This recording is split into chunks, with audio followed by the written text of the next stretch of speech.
Hi, students. For this one, I'm going to talk about the circuit analysis. That's chapter 3 from my book, and that's going to be for the class on Monday 19th. Let's start with topic 3.2, that's the series RLC circuit. So you have three components. You have a inductor, you have a resistor, and a capacitor connected in series, and then you want to analyze the circuit by applying Kirchhoff voltage law. You know that the source voltage is going to be the voltage drop across inductor, resistor, and capacitor. We'll set up the source voltage as EI, that's the equal to EA exponential j omega t, that's in the time domain, according to equation 3.2 from my book. And EA is just the constant or the amplitude of your source voltage, and this implies that the source voltage is actually the AC voltage, as well as the current I subscript I, that's equal to RA exponential j omega t. That's our agreement. Let's take a look at the KVL. Your VL, start from inductor, that's simply L dI by dt, and VR simply follow Ohm's law, that's the IR. And I'll start with VC, that's equal to Q over C, where Q is the charge stored in a capacitor. You also can work out for VC in the term of the current, because they have the current in flow, which is the I subscript I.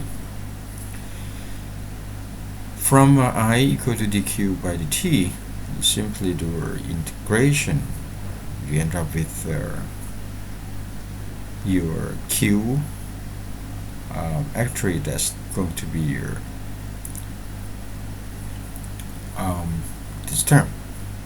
Okay, so that's straightforward, just about the math. You just plug in II, that's equal to RA exponential j omega t. And actually, I'm missing the term. This one's supposed to be I subscript I, not I subscript A. Okay. And for VL, you have R dI by dt. Just plug in I by IA exponential I omega t, and you just do differentiate. So you have EI in the term of I, that's the current flowing through the circuit. They're all the same, flowing through inductor, resistor, and conductor. Capacitor, because this is they are all connected in series, right? And then you end up with EI, that's in the unit of volt. According to Ohm's law, you just take a look at this one as the IR. Since you already have L and C, or impedance, you can put this one as the I equal to ZI, where Z is their total impedance, from the circuit. And you end up with this term, EI equal to R plus J omega L minus 1 over omega C, then II. And this is your total impedance of your circuit. The magnitude of your impedance simply become r squared plus the omega L minus 1 over omega C squared, and to the power 1 of the half. That's according to equation 3.11. Since you already have your impedance in the form with the real part and imaginary part, so your phase difference going to be phi equal to the inverse of tan of your imaginary part, which is the omega L minus 1 omega C over real part, that's R. Okay. Now we'll take a look at the plot. This is simply, you're probably familiar with this before. You already have learned from your circuit class. You just kind of recall, before we move on to the next topic. So by plotting our z-plane or impedance plane, you have the real part and you have the imaginary part, and thus your imaginary part is omega L minus 1 omega C, and the real part just R. Okay, and the magnitude of we can say this is the vector of your impedance, the total impedance, simply become this term, R squared plus omega L minus 1 omega C squared, and then 1.5.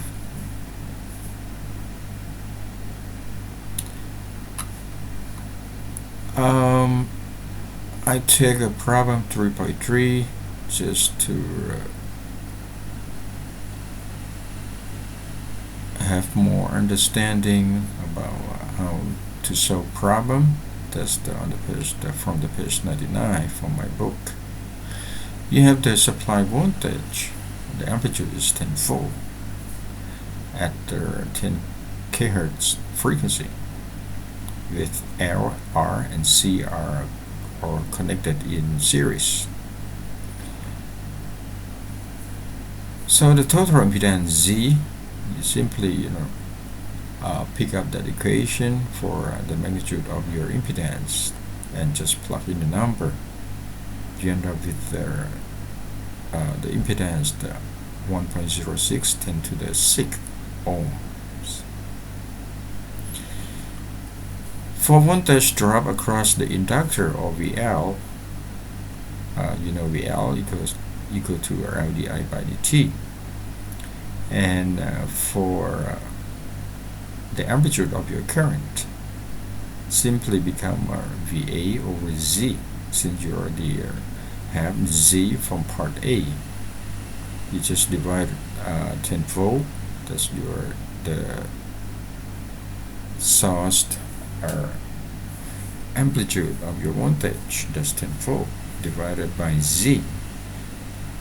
You end up with your current flowing, the amplitude of the current flowing into the circuit is there, 9.43 microamp.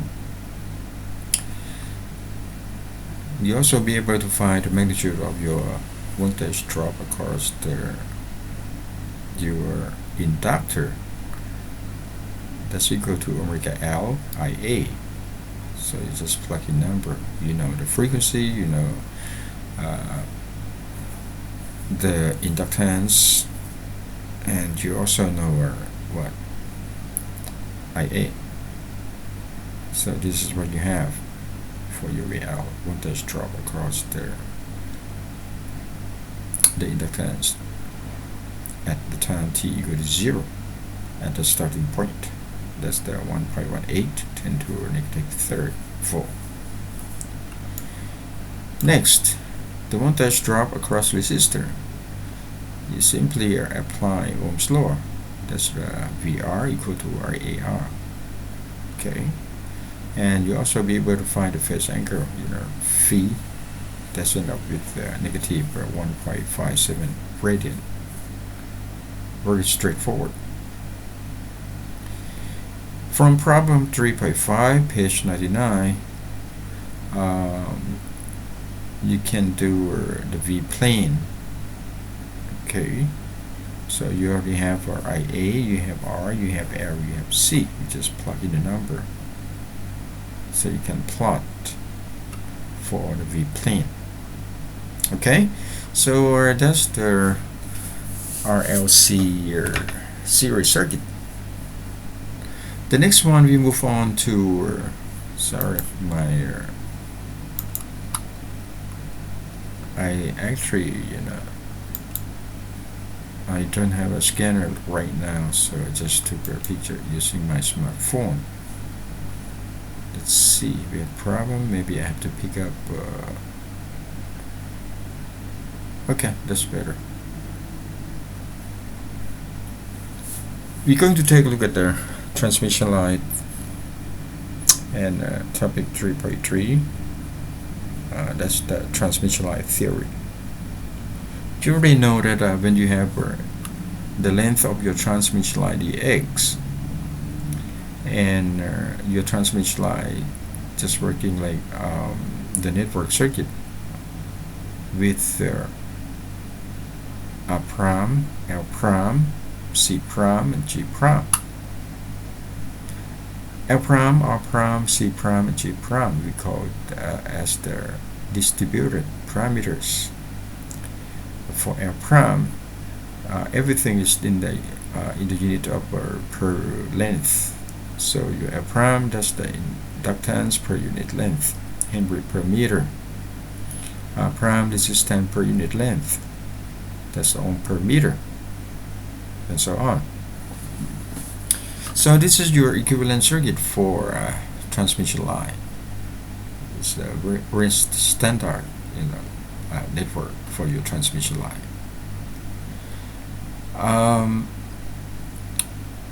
You can see that at the starting point here, you have the voltage at this point as the VXT, but on the rightmost of your transmission line, your voltage change to be your, V plus partial derivative of your voltage with respect to X, and then multiplied by the X. It simply, take a look, become V plus delta V ring, because you can see this one as the X cancel out dx. And what else you have? You also have the current change. At this point, that's the IXT, but at the rightmost, that's turn out to be your I plus the partial derivative of the current with respect to X, and multiplied by the X. So I just cut this short. I'm not going to derive, because you learn about the transmission line, when you were juniors. So I make a summarization that when you have distributed parameters L prime, R prime, C prime, and G prime, you know that your characteristic impedance on Z0 in the unit of ohms, that's equal to the square root of R prime plus J omega L prime divided by J prime plus J omega C prime. For the special case, the lossless transmission line, they have no loss through conductors. So your R prime, G prime, that's very small, or close to zero. From the equation above here, R prime and G prime drop out. So you end up with the R prime over C prime. That's your characteristic impedance, which never change, for your transmission line. And also you have a propagation constant, gamma. It also in the term of R prime, L prime, G prime, and C prime. And your gamma, you have the real part and the imaginary part. For your real part, that's the attenuation constant. It tells you, how your signal will be attenuated when going through your transmission line. And if you have loss, your signal is going to get weaker and weaker. And for your beta, that's the phase constant. It tells you what is the phase difference between the output signal and the input signal when the time passes by. The next one is for the special case, lossless transmission line. You enter with gamma equal to j omega square root L prime C prime. Only imaginary part. You don't have the real part. And that's of course equal to JB, and you can work out for beta, that's the phase constant. And that's allow you to look for the signal velocity on the transmission line. And that you end up the velocity of your signal in the transmission line is simply equal to, sorry, I think I put this wrong. Supposed to have a square root here. L prime and C prime. Okay. For this one, the first plot, Z is the depth, or when the signal being sent through the transmission line from the left to the right, go to the load end. That's become Z. And for the vertical axis, that's the EZ. And I put this in the unit of volt per meter, just like for somehow, like for example, that's the electric field, right? That's the unit of volt per meter. If the transmission line is the lossy transmission line, that means your signal will be attenuated when go through your transmission line. You start from the amplitude at the starting point, or the input E0 when the time passes by. This will be attenuated in the term of exponential form, E0 exponential negative alpha Z. And this is also for the phase. You will have the phase difference between your input and output signal when your signal going through the transmission line. Okay, so at this point I just want to point out that you need to know your characteristic impedance Z0 in the term of a prime, L prime, G prime, and C prime, as well as the propagation constant, your gamma. That's also in the term of R prime, L prime, G prime, C prime. They're all distributed parameters, right? Okay, so that's just for the, you can say that's the equivalent circuit for transmission line, in the term of L prime, R prime, C prime, and G prime. It's very important for you to know about this. Let's take a look at the problem 3.8, page 99. L prime given, C prime given. That's the 12 farad femtohenry per feet. That's for L prime. And your C prime to picofarad per feet. Now you know your characteristic impedance Z0. Actually, this one have to be a square root of L prime over C prime. Sorry, my mistake.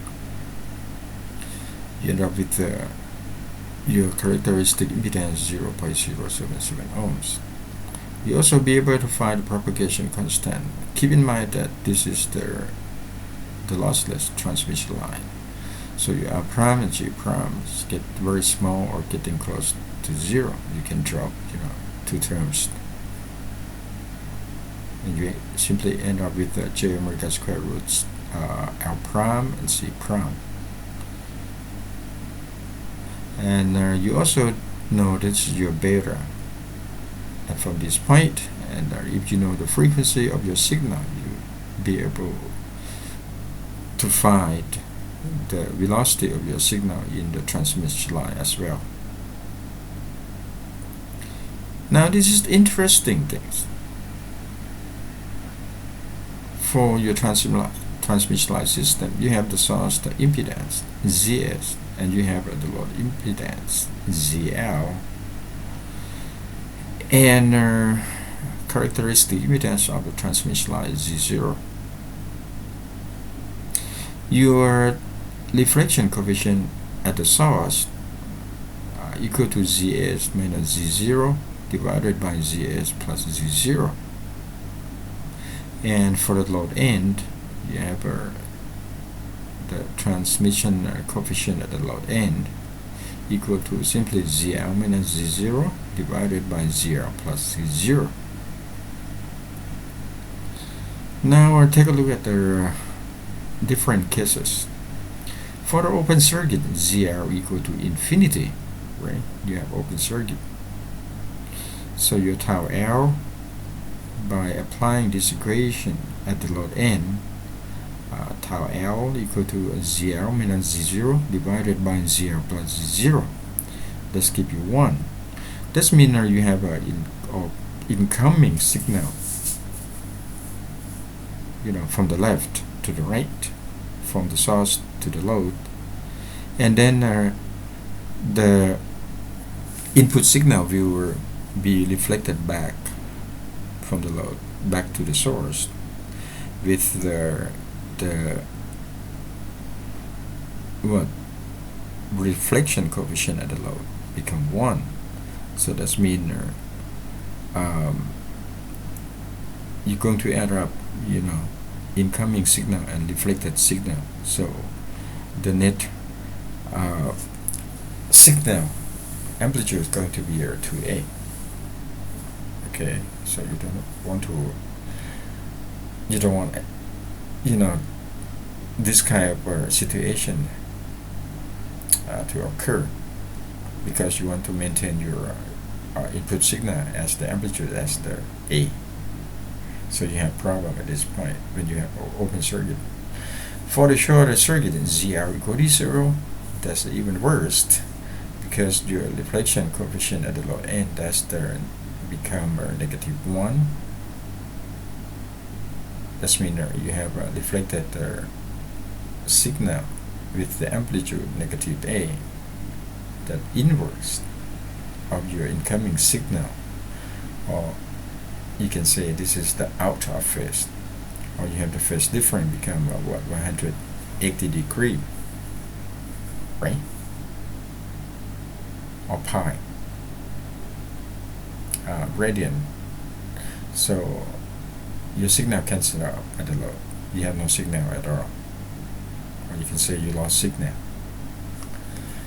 For arbitrary ZL, for ZL not equal to characteristic impedance, your reflection coefficient not equal to 0.